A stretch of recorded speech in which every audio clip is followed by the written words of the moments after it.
순종이 제사보다 낫고. 사무엘상 15장 12절에서 35절 말씀입니다.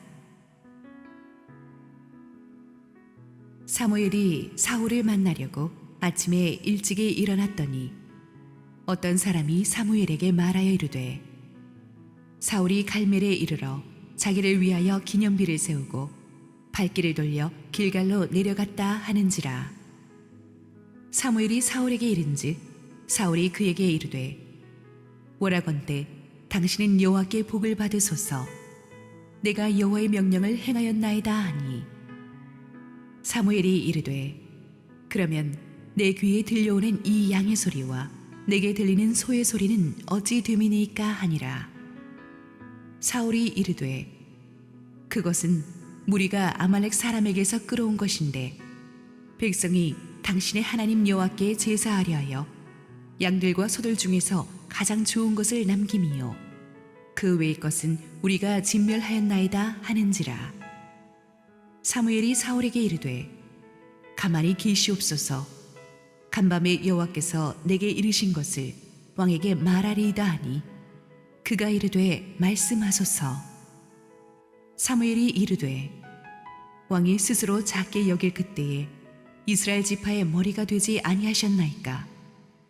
여호와께서 왕에게 기름을 부어 이스라엘 왕을 삼으시고 또 여호와께서 왕을 길로 보내시며 이르시기를, 가서 주인 아말렉 사람을 진멸하되 다 없어지기까지 치라 하셨거늘, 어찌하여 왕이 여호와의 목소리를 청종하지 아니하고 탈취하기에만 급하여 여호와께서 악하게 여기시는 일을 행하였나이까. 사울이 사무엘에게 이르되, 나는 실로 여호와의 목소리를 청종하여 여호와께 부르신 길로 가서 아말렉 왕 아각을 끌어왔고 아말렉 사람들을 진멸하였으나, 다만 백성이 그 마땅히 멸할 것 중에서 가장 좋은 것으로 길갈에서 당신의 하나님 여호와께 제사하려고 양과 소를 끌어왔나이다 하는지라. 사무엘이 이르되, 여호와께서 번제와 다른 제사를 그의 목소리를 청종하는 것을 좋아하심같이 좋아하시겠나이까. 순종이 제사보다 낫고 듣는 것이 순양의 기름보다 나으니, 이는 거역하는 것은 점치는 죄와 같고 완고한 것은 사신 우상에게 절하는 죄와 같음이라. 왕이 여호와의 말씀을 버렸으므로 여호와께서도 왕을 버려 왕이 되지 못하게 하셨나이다 하니, 사울이 사무엘에게 이르되, 내가 범죄하였나이다. 내가 여호와의 명령과 당신의 말씀을 어긴 것은 내가 백성을 두려워하여 그들의 말을 청종하였음이니이다. 청하오니 지금 내 죄를 사하고 나와 함께 돌아가서 나로 하여금 여호와께 경배하게 하소서 하니, 사무엘이 사울에게 이르되, 나는 왕과 함께 돌아가지 아니하리니, 이는 왕이 여호와의 말씀을 버렸으므로 여호와께서 왕을 버려 이스라엘 왕이 되지 못하게 하셨음이니이다 하고, 사무엘이 가려고 돌아설 때에 사울이 그의 겉옷자락을 붙잡음에 찢어진지라. 사무엘이 그에게 이르되, 여호와께서 오늘 이스라엘 나라를 왕에게서 떼어 왕보다 나은 왕의 이웃에게 주셨나이다. 이스라엘의 지존자는 거짓이나 변개함이 없으시니 그는 사람이 아니시므로 결코 변개하지 않으심이니이다 하니, 사울이 이르되, 내가 범죄하였을지라도 이제 청하옵나니 내 백성의 장로들 앞과 이스라엘 앞에서 나를 높이사 나와 함께 돌아가서 내가 당신의 하나님 여호와께 경배하게 하소서 하더라. 이에 사무엘이 돌이켜 사울을 따라가매 사울이 여호와께 경배하니라. 사무엘이 이르되, 너희는 아말렉 사람의 왕 아각을 내게로 끌어오라 하였더니, 아각이 즐거이 오며 이르되, 진실로 사망의 괴로움이 지났도다 하니라.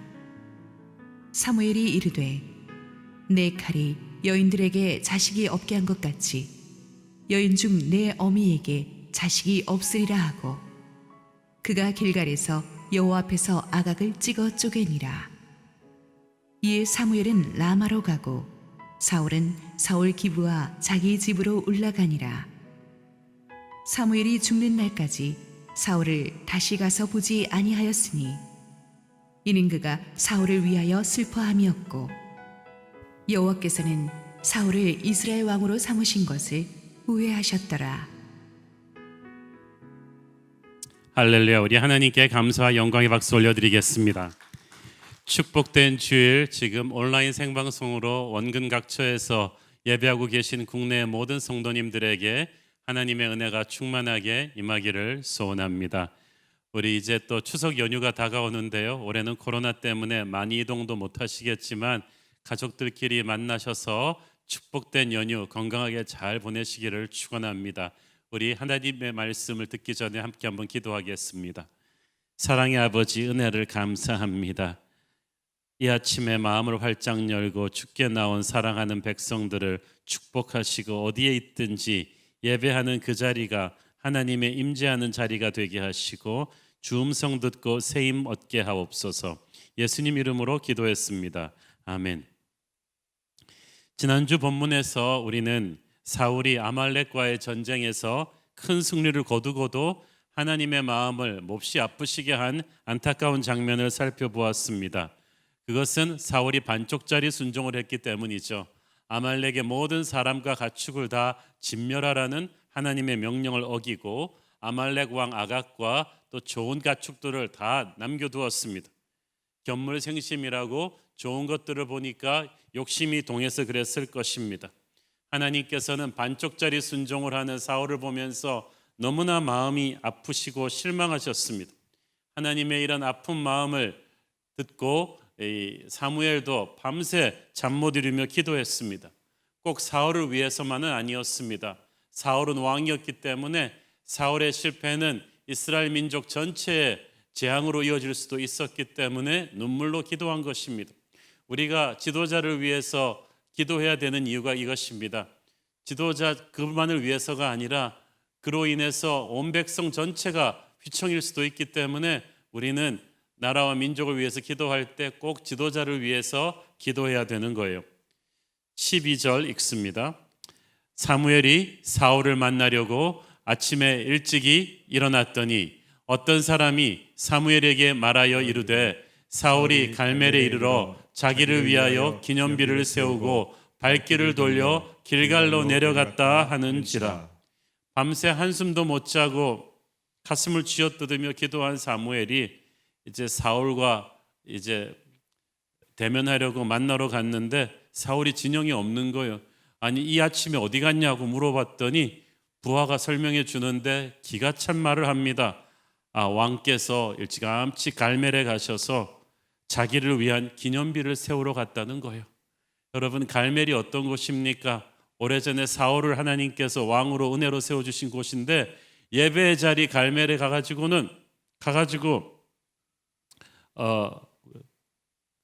길갈이 왕으로 세워진 곳인데 갈멜도 길갈도 항상 하나님께 예배하던 영적인 성지거든요.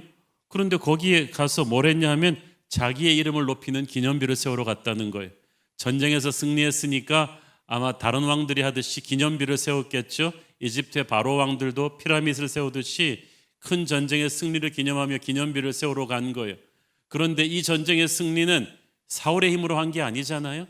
하나님이 힘주셔서 승리해 놨으니까 이 성지에 가서 할 일은 하나님을 높이는 예배를 드리거나 하나님을 높이는 기념비를 세워야 되는데 자기 이름을 쓰고 자기 이름을 높이는 기념비를 세워버렸어요. 사무엘이 기가 찼습니다. 사울은 처음부터 이런 사람은 아니었어요.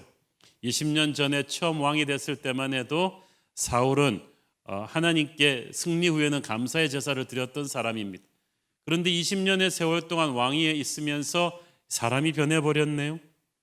교만은 하나님이 나를 통해서 이루신 것을 내 힘으로 이루었다고 착각하는 것입니다. 하나님의 명령을 불순종한 죄에다가 사울이 교만이라는 죄를 하나 더 해버렸어요. 사무엘은 기가 막혀서 할 말을 잃었습니다. 불순종한 사울 때문에 밤새 하나님께서 얼마나 고통스러워하셨고 또 사무엘도 잠 못 이루며 기도했는데 정작 원인 제공한 사울은 아침에 가서 자기를 위한 기념비를 세우면서 한참 광을 내버린 거예요. 사울은 지금 이 자기 자신의 영광에 도취되어 가지고 자기의 저지른 죄의 심각성을 전혀 감을 못 잡고 있어요. 자기가 하나님 앞에 지금 어떤 점수를 받고 있는지 자신의 영적인 상태를 전혀 모르고 있는 거예요. 그죠? 이제 아말렉을 제거하고 난 뒤에 환호하는 부하 병사들의 그 박수 소리를 들으면서 한껏 우쭐해져 있습니다. 이제 본격적으로 자신의 이름을 천하에 떨칠 일만 남았다고 생각했어요. 여러분, 영적으로 둔하면요, 이 땅에서는 잔치를 벌여도 하늘나라에서는 너무나 심각한 상황이라는 것을 모르는 거예요. 그러고 있는데 저 지평선 너머로 사람 하나가 다가옵니다.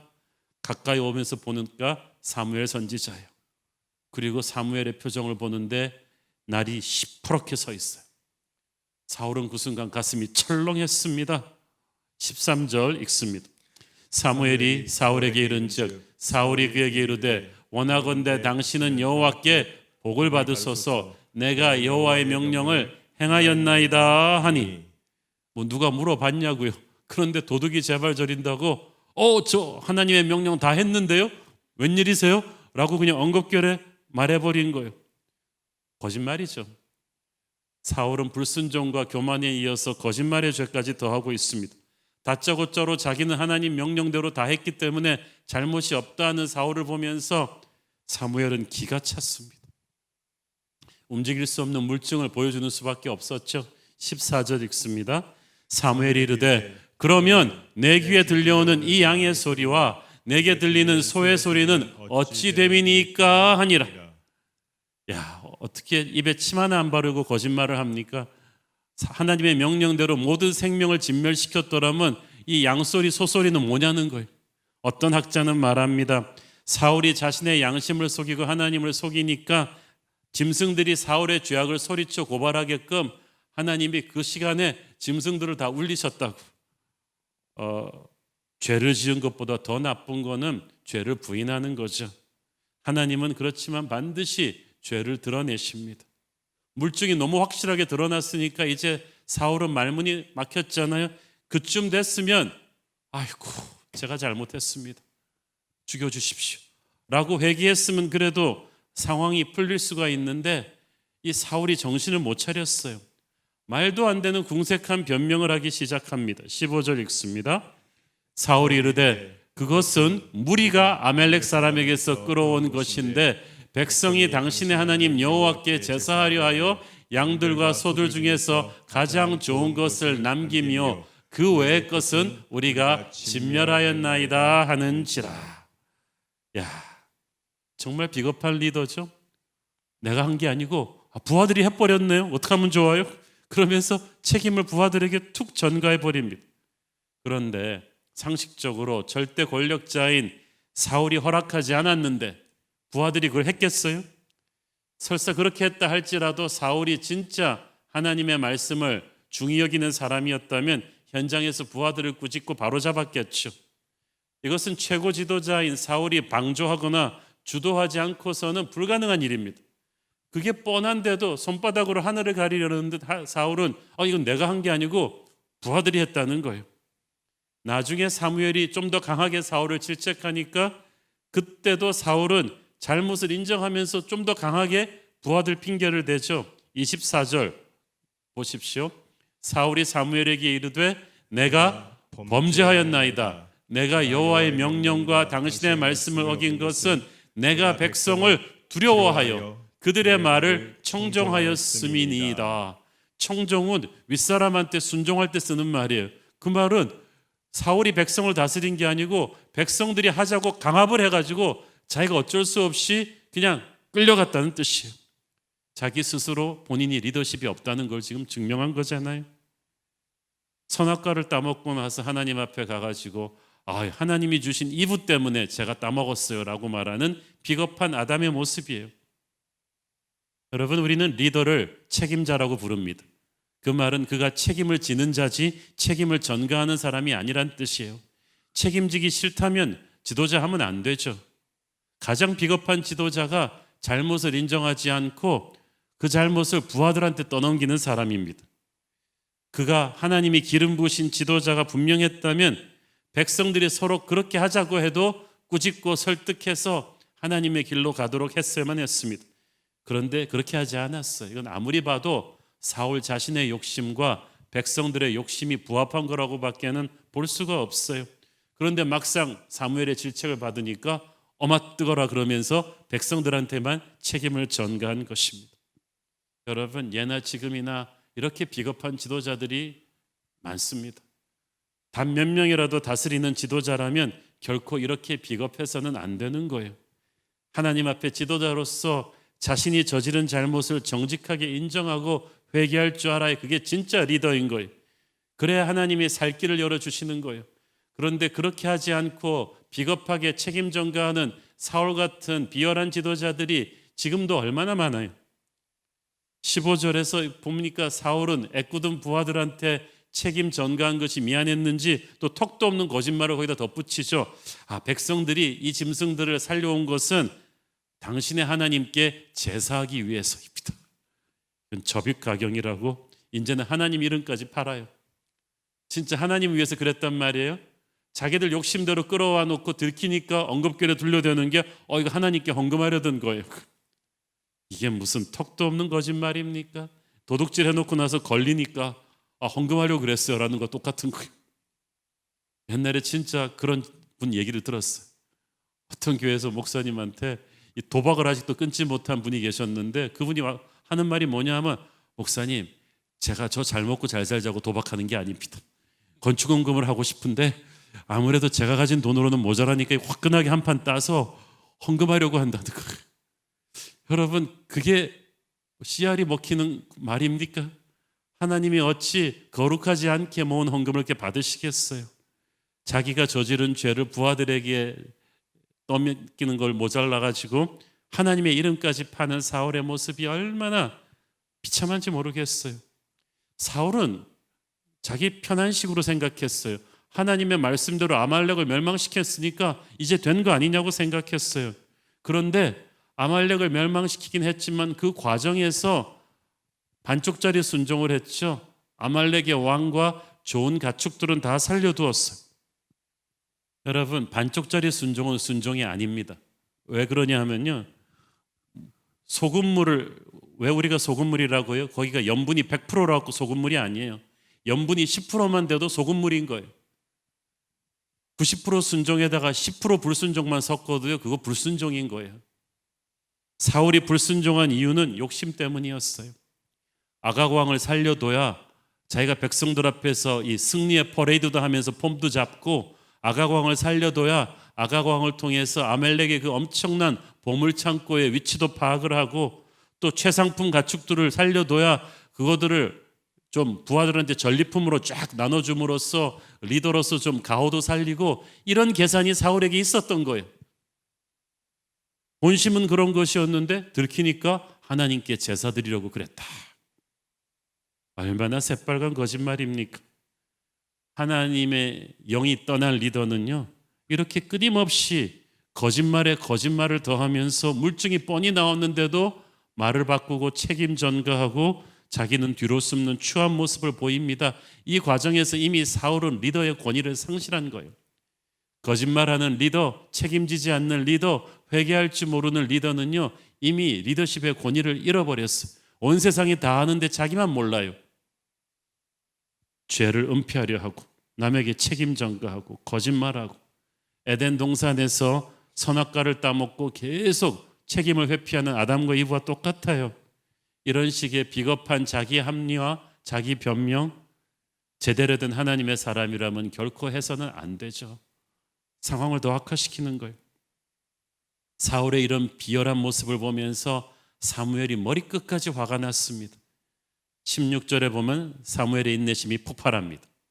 사무엘이 사울에게 이르되 가만히 계시옵소서. 간밤에 여호와께서 내게 이르신 것을 왕에게 말하리이다 하니 그가 이르되 말씀하소서. 가만히 계시옵소서를 영어 성경에 보니까 stop 그렇게 써 있어요. 쉽게 말해서 그만 좀 해. 더 이상 못 들어주겠다는 뜻이죠. 네가 그러고도 왕이냐? 어떻게 그렇게 비열하게 부하들한테 책임 전가하고 물증이 뻔한데 하나님의 이름까지 팔면서 거짓말할 수 있냐? 부끄럽지도 않냐고. 이런 의미였죠. 사무엘은 이미 지난밤 하나님으로부터 사울의 죄악을 다 듣고 왔어요. 밤새 사울 때문에 잠 못 이루며 중보하고 기도하면서 그래도 사울이 회개하면은 하나님과 이렇게 중보를 해서 좀 살려볼까 하고 왔는데 원인 제공자인 사울이 이렇게 비열하게 계속해서 거짓말하고 변명을 하니까 너무나 가증스러웠어요. 이제 더 이상 너의 말을 들을 필요가 없다. 비열하고 책임 전가하고 거짓말하는 리더의 말은 더 이상 무게가 없어요. 이제 사울의 말은 중요하지 않아요. 하나님의 말씀이 중요합니다. 사무엘이 하나님의 음성을 들려줍니다. 17절 시작. 사무엘이 이르되 왕이 스스로 작게 여길 그때에 이스라엘 지파의 머리가 되지 아니하셨나이까. 여호와께서 왕에게 기름을 부어 이스라엘 왕을 삼으시고. 포인트는 Remember where you started. 네가 처음 어떻게 시작했는지를 기억해봐라. 너 아무것도 아니었다. 스스로 그렇게 생각하지 않았느냐? 스스로 작게 여겼다는 말은 사울이 처음에 겸손했다는 얘기예요. 이스라엘 12지파 중에서 가장 볼품없는 베냐민 지파 출신이라서 내가 어떻게 왕이 됩니까? 그러며 사울이 덜덜 떨었죠. 진심으로 겸손했어요. 하나님께서 그 겸손을 어여삐 보셔서 마음이 겸손한 자를 높이시는 하나님께서 사울에게 이스라엘의 왕관을 주신 거예요. 자격 없는 너를 하나님이 그렇게 높여주셨거늘 다른 사람은 몰라도 네가 어떻게 그렇게 교만해졌느냐. 18절에서 사무엘은 하나님이 사울에게 내리신 명령이 얼마나 클리어했던가를 상기시켜 줍니다. 18절 또 여호와께서 왕을 길로 보내시며 이르시기를 가서 죄인 아말렉 사람을 진멸하되 다 없어지기까지 치라 하셨거늘. 그 말은 무슨 말이에요? 너 하나님의 명령에 좀 애매한 게 있었냐? 복잡한 게 있으니 이해를 못해서 불순종한 거 아니지 않냐는 거예요. 하나님의 명령은 클리어했어요. 우리가 하나님의 명령 불순종하는 거 명령이 어려워서가 아니에요. 애매모호해서가 아니에요. 하나님의 말씀은 너무 클리어했어요. 쉬웠어요. 우리가 불순종하는 건 우리 안의 죄 때문이에요. 욕심 때문이에요. 사울이 불순종한 이 이유를 사무엘이 그 다음 절에서 정확하게 짚어줍니다. 19절 어찌하여 왕이 여호와의 목소리를 청종하지 아니하고 탈취하기에만 급하여 여호와께서 악하게 여기시는 일을 행하였나이까. 여기서 탈취하기에만 급하여는 열정적인 욕심을 말합니다. 쉽게 표현하자면 눈이 뒤집혀서 그렇죠. 처음에는 선한 마음으로 시작했다가 아멜렉 진영을 휘저으면서 그 물품들이 너무 고급지고 좋으니까 보암직스럽기도 하고 탐스럽기도 하면서 욕심에 눈이 뒤집혀서 하나님이 주신 오리지널 말씀을 순식간에 잊어버린 거죠. 욕심이 잉태한 즉 죄를 낳고 죄가 장성한 즉 사망을 낳으니라. 바로 그렇게 됐어요. 그러니까 여러분 돈 욕심을 조심하셔야 돼요. 순수한 동기를 가지고 하나님의 말씀을 붙들고 시작한 사람들이 중간에 돈 욕심 들리면 어떻게 돼요? 욕심을 버려야 영이 맑아지고 영이 맑아져야 제대로 순종할 수가 있게 되는 것입니다. 사울을 향해서 하나님의 무서운 심판이 선포가 됩니다. 22절 읽습니다. 사무엘이 이르되 여호와께서 번제와 다른 제사를 그의 목소리를 청종하는 것을 좋아하신 같이 좋아하시겠나이까. 순종이 제사보다 낫고 듣는 것이 순양의 기름보다 나으니. 하나님이 가장 좋아하시는 것이 순종이고 반대로 가장 싫어하는 것이 불순종입니다. 왜냐하면 불순종 때문에 예수님이 돌아가셨기 때문이에요. 아담과 이브의 불순종 때문에 인간은 에덴 동산에서 쫓겨났죠. 그 다음부터 타락하기 시작했죠. 사람들은 죄의 노예가 되어 영원히 죽을 수밖에 없게 되었어요. 그것을 예수님께서 십자가에 오셔서 죽으심으로 해결한 거예요. 예수님이 오셔서 죽으시면서 해결하지 않으면 안 될 정도로 불순종의 파장은 큰 거예요. 그래서 하나님은 불순종을 너무나 싫어하시고요. 그 예수님의 생명으로 거듭난 하나님의 자녀가 불순종의 길을 가면 죽음과도 같은 고통이 올 것입니다. 사울은 자기 나름대로는 별 잘못한 게 없다고 생각했을지 모릅니다. 하나님의 말씀대로 아멜렉을 멸망시켰으면 되지 않았냐는 거예요. 굳이 그 가축들까지 다 없애야 되느냐? 열심히 싸운 부하들한테 전리품도 좀 나눠주고 그 가축들로 하나님께 제사도 드리고 그 고기들 다들 나눠 먹으면 되지 않느냐고, 누이 좋고 매부 좋고 그렇게 생각했을 수도 있습니다. 그러나 그것은 사람이 자신의 기준대로 하나님의 뜻을 마음대로 해석하는 거예요. 많은 사람들이 그런 생각을 해요. 뭐로 가도 서울만 가면 된다. 수단 방법을 안 가리고 하나님의 일을 해내면 되지 않느냐? 아니에요. 수단 방법 가려야 돼요. 하나님의 일을 하나님의 방법으로 해야 되는 거예요. 과정이 결과 이상으로 중요해요. 우리가 죄를 좀 지어도 헌금 많이 하고 나중에 교회 봉사 많이 하면 되겠지, 이렇게 생각합니다. 눈에 보이는 하나님의 일을 하면 과정에서 좀 무리수가 둬도 하나님이 기뻐할 거라고 생각합니다. 천만의 말씀. 하나님은 그렇게 우리 인간의 마음대로 춤춰주시는 분이 아니십니다. 여기서 순종이 제사보다 낫다는 말은 제사가 필요 없다는 뜻이 아니에요. 제사 중요해요. 제사는 예배거든요. 레위기에 보면 하나님의 마음에 합한 제사를 드리기 위해 이스라엘 백성들이 얼마나 정성을 기울입니까? 구약의 제사는 어린 양이신 예수 그리스도의 십자가 죽음을 예표하는 거예요. 제사가 중요하지 않아서가 아니라 여기서 순종이 제사보다 낫다는 것은 예배의 이 형식보다 중요한 것이 예배자의 마음이라는 거예요. 예배자의 마음이 은혜 안에 잠겨 있어야 돼요. 예배자의 마음이 하나님에게 올바로 맞춰져 있어야 돼요. 하나님을 위해서 위대한 일을 하려고 하기 전에 먼저 하나님과 동행하는 사람이 되어야 되는 거예요. 큰 그릇이 되기 전에 거룩한 그릇이 돼야죠. 내가 생각하는 하나님의 뜻을 독단적으로 막 해치워버리지 말고 진짜 하나님이 원하시는 것이 무엇인지를 날마다 주님과 동행하면서 분별을 해야만 됩니다. 우리는 남을 다스리기 전에 먼저 하나님의 다스림을 받는 연습을 해야 됩니다. 사울이 그 연습이 안 된 채로 사람들을 다스리려 하다가 권위가 없어지는 거예요. 사울은 하나님을 불순종하면서 이제 사람들로부터의 리스펙도 잃어버리기 시작합니다. 그런데도 정신 못 차려요. 25절 읽습니다. 청하오니 지금 내 죄를 사하고 나와 함께 돌아가서 나로 하여금 여호와께 경배하게 하소서 하니, 사울이 화들짝 놀랐고 잘못했어요. 지금 용서해 주세요. 그러고 나서 그 다음 말이 웃겨요. 나와 함께 돌아가서, 거기다 하나 더 넣는다면 백성들 앞에서 여호와께 같이 경배합시다. 이거 왜 그렇게 해야 되냐면요, 은퇴했지만 아직도 이스라엘 백성들에게 사무엘 선지자의 권위는 절대적이거든요. 승리의 기념탑만 세운다고 되는 게 아니라 모든 백성들 앞에서 사무엘이 사울을 축복하고 인정하고 같이 기도하고 예배를 드려야 느낌표가 딱 찍히는 거예요.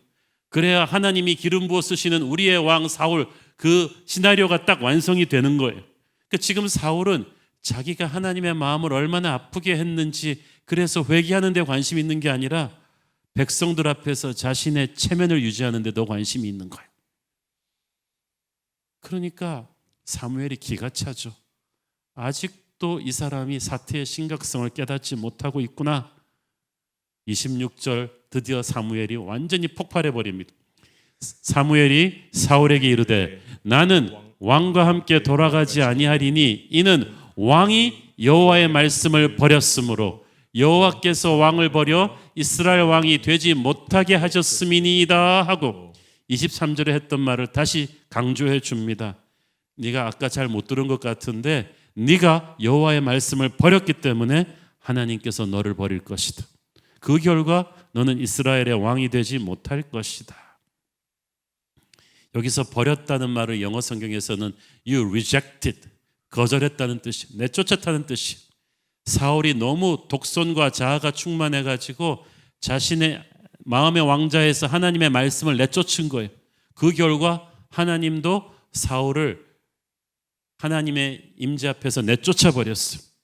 그 결과 어떻게 됩니까? 이제부터는 사울이 이스라엘 왕이 되지 못할 것이다. 자, 그런데 이상해요. 앞으로도 사울은 20년 더 왕위에 있게 되거든요. 그런데 하나님께서 이제부터 이스라엘 왕이 되지 못할 것이다. 이 말은 무슨 뜻이에요? 네가 땅에서 왕의 명패는 갖고 있을지 몰라도 하늘나라에서는 넌 더 이상 왕이 아니다라는 거예요. 여러분, 땅의 축복과 하나님의 축복이 같이 가는 때가 있고요. 땅에서는 축복하는 것 같은데 하나님은 이미 X표를 그어버린 경우가 있습니다. 사울이 지금 그런 케이스예요. 이제 왕의 자리는 지키겠지만 하나님의 기름 부으심이 떠날 것이다. 너는 세상 왕들처럼 왕궁과 힘과 명예는 갖고 있겠지만 하나님이 더 이상 너를 지켜주지 않는다. 네 힘으로 살아야 된다. 너의 조직과 권세로 살아라. 더 이상 하나님의 기름 부으심과 은혜와 지혜와 인도하심이 없을 것이다. 얼마나 무서운 말입니까? 그러고 20년을 더 있는 거예요. 그러니까 사울의 집권 후반부는 하나님의 임재 없이 자기가 살아가는 왕권입니다. 얼마나 불안하고 두려운지 몰라요. 실제로 이제 다음 주부터 보면 알게 되겠지만 그 다음부터 남은 20년 동안 사울은요 막 정신이 왔다 갔다 하는 분노와 감정을 주체할 수가 없는 그런 이상한 사람이 돼버려요. 기름 부심이 떠났기 때문이에요. 내면 세계에서 하나님의 임재가 없어졌기 때문이에요. 사울이 먼저 하나님을 버렸기 때문이죠. 여러분, 하나님이 우리를 떠나신다는 것, 기름 부으심을 거두신다는 게 얼마나 비참한 일인지 몰라요. 그래서 찬송가 가사에도 이 말이 있잖아요. 주 떠나가시면 내 생명 헛되네. 기쁘나 슬플 때 늘 계시옵소서. 이게 우리의 고백이 돼야죠. 여러분, 주님이 없는 세상적인 성공 아무 의미 없어요. 주님이 없는 돈, 주님이 없는 명예 아무 의미가 없는 거예요. 사울은 지금 하나님의 임재가 동행이 없는 왕으로 이제 살아야 돼. 그게 제일 무서운 벌이에요. 27절, 28절 시작. 사무엘이 가려고 돌아설 때 사울이 그의 겉옷자락을 붙잡음에 찢어진지라. 사무엘이 그에게 이르되 여호와께서 오늘 이스라엘 나라를 왕에게서 떼어 왕보다 나은 왕의 이웃에게 주셨나이다. 사무엘이 나가려고 하니까 사울이 엉겁결에 붙잡았는데 옷이 찢어졌어요. 찢어진 옷은 이제 무너지기 시작하는 사울의 남은 운명을 상징하지 것 같아요. 그런데 사무엘이 사울에게 한마디 말을 더해줍니다. 이미 시작되었다. 이미 하나님이 준비한 너를 대체할 새로운 리더를 너보다 나은 사람에게 주셨다. 왕보다 나은 왕의 이웃은 이제 다음 주부터 등장할 다윗을 말하는 것입니다. 사울은요 얼렁뚱땅 사고하면 문제가 해결될 줄 알았어요. 하나님을 그만큼 가볍게 본 거죠. 그러나 하나님의 판단과 결정이 얼마나 무겁고 중요한 것인지 사무엘이 확실히 알려줍니다. 29절.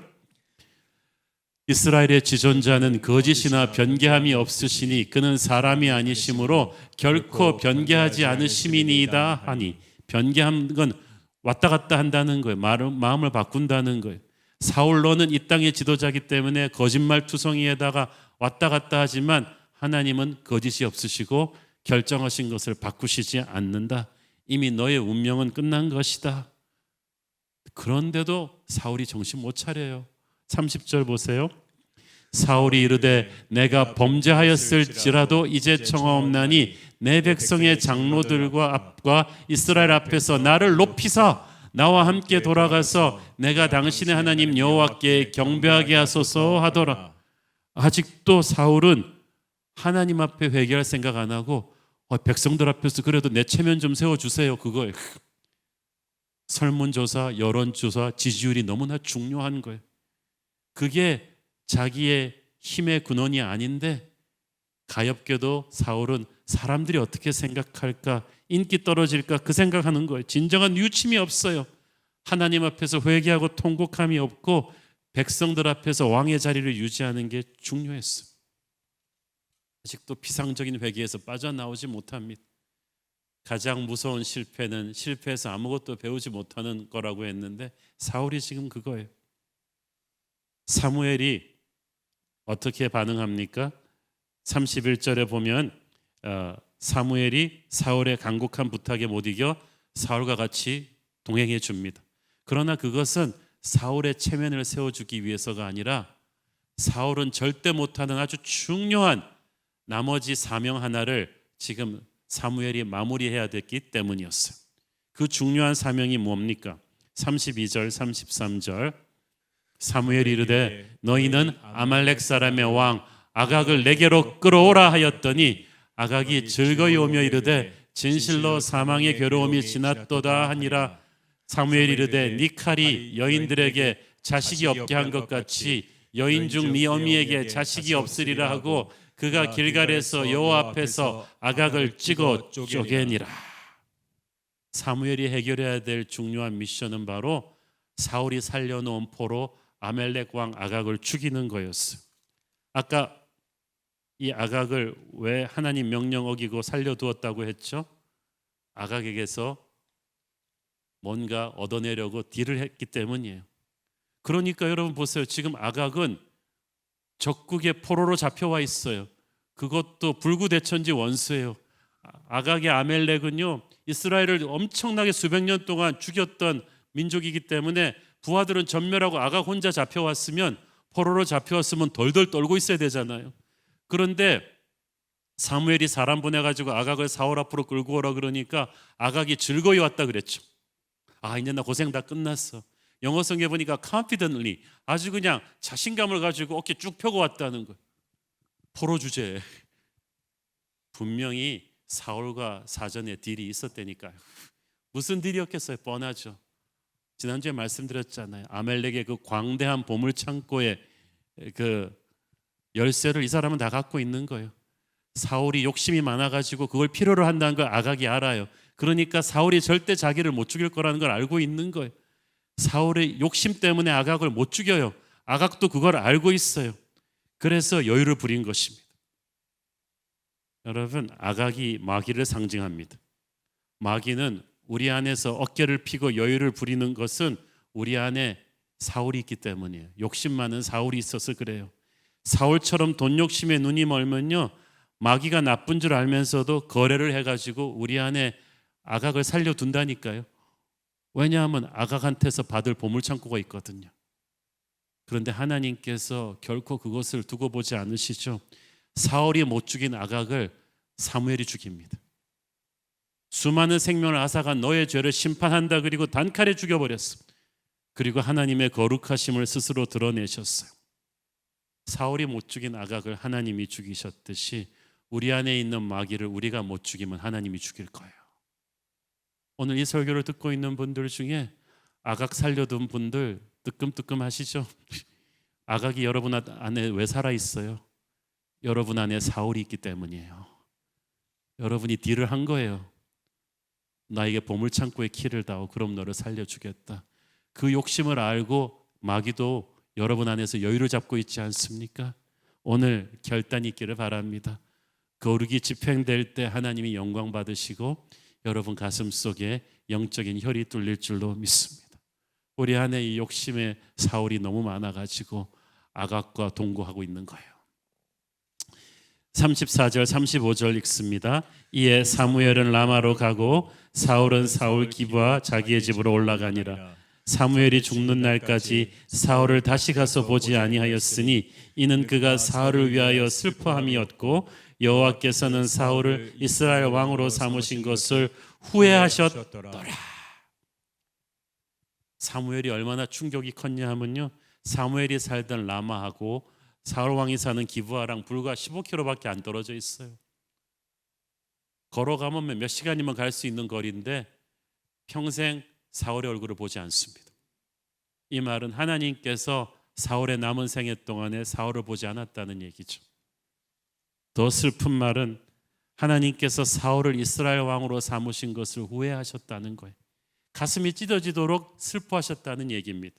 혹자는 아니 왜 사울 같은 사람을 처음부터 세워가지고 그러시나, 하나님도 사람 보는 눈이 없으셔서 그러신 거 아닌가 라고 말하기도 하지만, 그건 마치 아니 왜 괜히 아담 이브 같은 사람 만드셔가지고 그러시나, 선악과 따먹는 죄를 지을 줄 모르셨나, 그렇게 말하는 것과 마찬가지예요.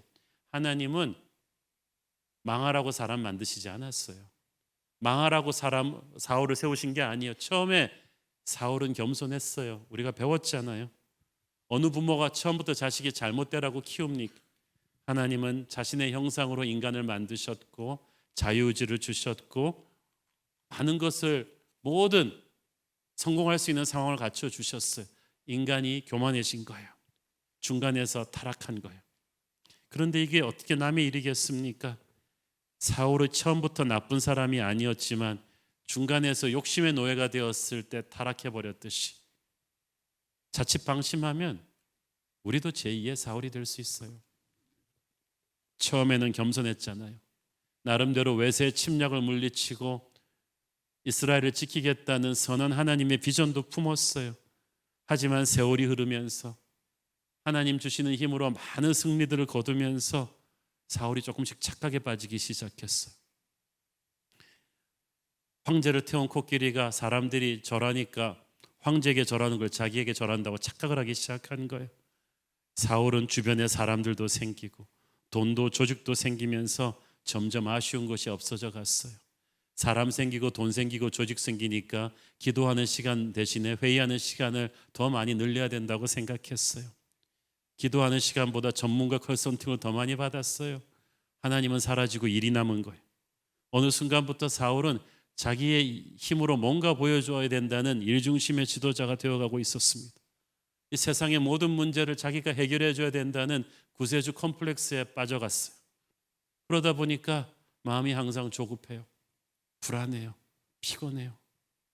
일에 쫓기다 보니까 하나님의 임재 앞에 이전처럼 깊이 예배하던 시간이 점점 사라져갔어요. 그러다 보니까 하나님의 뜻을 자기 마음대로 해석하고 함부로 일을 질러버리는 것이 습관이 되었습니다. 그것이 쌓이고 쌓이면서 대형 사고가 터진 거예요. 하루아침에 된 게 아니에요. 우리 예수님은 구세주이시면서도 구세주 컴플렉스가 없으셨어요. 수많은 설교를 하시고 수많은 사역들을 하셨지만 한 번도 우리 예수님은 허둥대시지 않으셨어요. 유명하고 높은 사람들이 찾아왔지만 주님은 우물가의 한 여인 같은 연약한 한 사람에게 집중하셨습니다. 크고 놀라운 일을 벌이시는 것보다 갈릴리 호숫가의 작은 마을들을 다니면서 사역하시는 것을 즐겨하셨습니다. 사람들이 왕으로 세우려고 칭찬하고 환호해도 예수님은 우쭐대지 않으셨고 무서운 비난과 공격에도 기죽지 않으셨습니다. 예수님의 이런 변함없는 능력 있고 조용한 파워의 그런 파워 있는 삶의 비결이 어디에 있습니까? 날마다 새벽 미명에 일어나서 하나님과 교제하는 그 깊은 영성에서 온 거예요. 날마다 하늘의 능력을 주님은 그렇게 공급받으셨던 거예요. 만약 사울이 예수님처럼 했더라면 정신없이 바쁘게 살아가는 왕의 하루하루를 그 회의 시간을 확 줄여버리고 하루를 기도로 시작하면서 주님과 동행했더라면 그는 이렇게 하나님의 마음을 아프게 하면서 무너지지 않았을 것입니다. 이제 사울은 하나님의 버림을 받게 되고 예수님의 마음을 닮은 하나님의 마음에 합한 새로운 젊은 지도자가 역사의 정면에 등장하게 됩니다. 그가 바로 다음 주부터 다루게 될 우리 시리즈의 주인공 다윗입니다. 우리 함께 기도하겠습니다. 주님 은혜를 감사합니다. 정말 너무나 많은 하나님의 기대를 받고 시작했던 사울이 이렇게 인본주의적 왕이 되어서 거짓과 책임 전가로 자기의 잘못을 커버하려 하는 비참한 모습을 보입니다. 그래서 무너져버린 사울을 보면서 우리는 정말 초심을 잃지 않는 주님과 동행하는 하나님의 마음을 기쁘게 하는 사람이 되어야겠다고 다짐합니다. 주님, 우리가 그렇게 되게 하옵소서. 예수님 이름으로 기도했습니다. 아멘.